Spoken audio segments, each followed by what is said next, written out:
The lazy sinews of the nations tautened. The armies were on the move.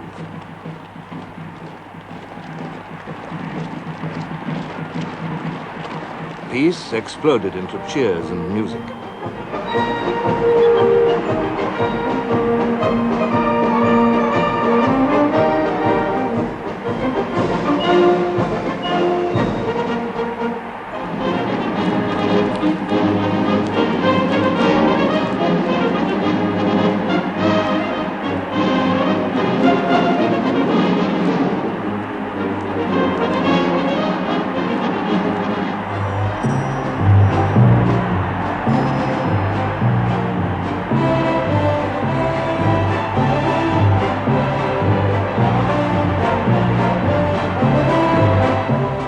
In August 1914, Europe marched to war with rejoicing.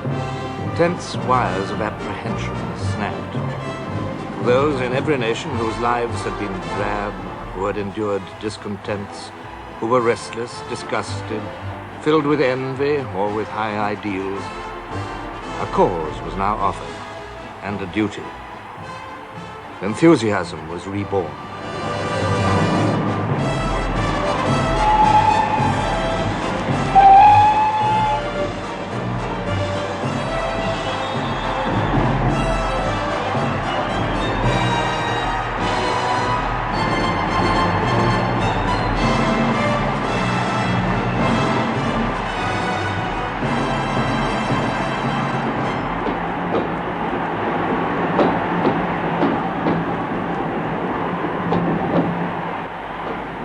In valleys green and still, where lovers wander maying, they hear from over the hill a music playing. Behind the drum and fife, past hawthorn wood and hollow, through earth and out of life, the soldiers follow.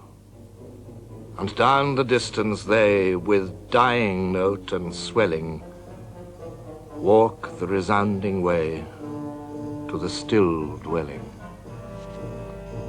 It was Austria's quarrel, but it was Germany's war. Germany struck first, westward. At 5 a.m. on August the 4th, German cavalry crossed the Belgian frontier, their hoofbeats on the cobblestones the signal of catastrophe. In Berlin, the Kaiser addressed the members of the Reichstag. I have no knowledge any longer of party or creed. I know only Germans, and in token thereof, I ask all of you to give me your hands. When the Imperial Chancellor, Bethmann Hollweg, asked for the unprecedented war credit of £265 million, the Reichstag voted it unanimously. Bethmann Hollweg stated Germany's position in the clearest terms. Necessity knows no law. Anyone who, like ourselves, is struggling for a supreme aim must think only of how he can hack his way through.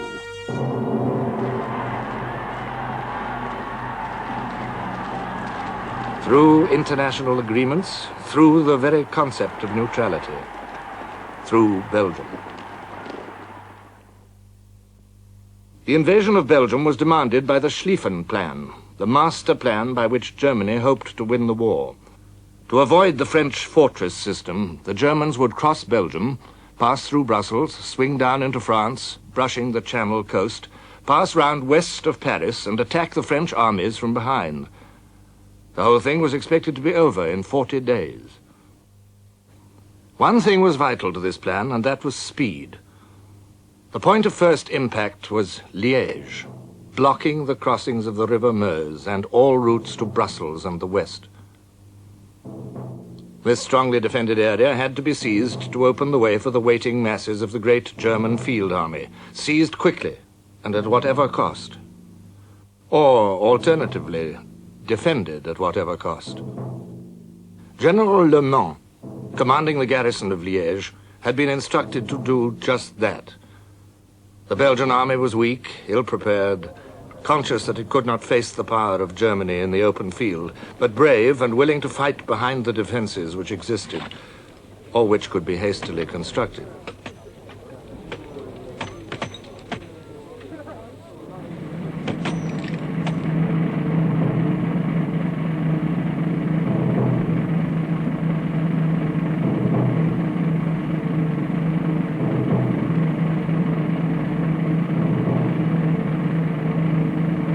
were facing the most powerful military machine in the world. The army was the embodiment of Germany's soul. All the hopes and all the pride of this young, expanding, thriving empire found expression in it. Every young man was liable to serve, and most of them were overjoyed to do so. When the army marched, all Germany marched too.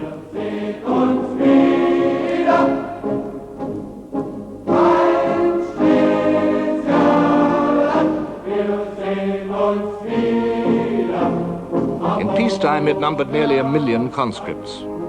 Behind them stood over 4 million trained reserves, and a final potential of almost 10 million.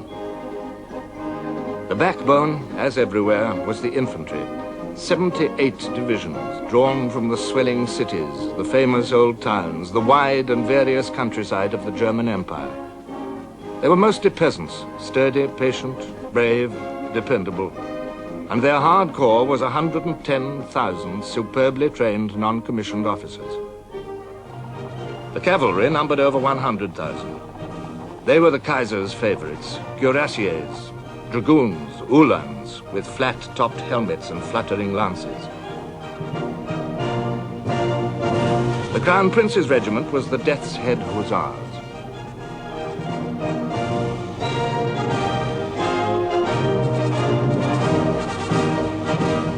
But it was the German artillery which would shock the world and do the damage. The field guns were not impressive, but behind them were ranged over 3,000 weapons of heavier caliber. 150 millimeters, 210 millimeters, 305s, products of the firm of Krupps.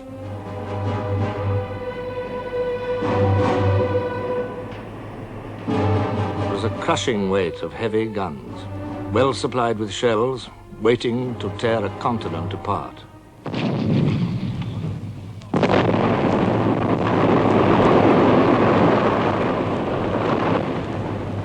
And yet, for a while, all this might was checked. Liège proved a tough nut. The first German assaults were repulsed with heavy losses. They tried a night attack to avoid the Belgian machine guns. Slipping through the outer ring of forts, an almost unknown German staff officer, General Ludendorff, made his way to the citadel in the center of the town itself. I arrived, no German soldier was to be seen, and the citadel was still in the hands of the enemy. I banged on the gates, which were locked. They were opened from the inside. The few hundred Belgians who were there surrendered at my summons.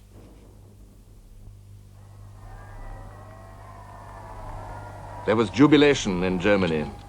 The Kaiser kissed von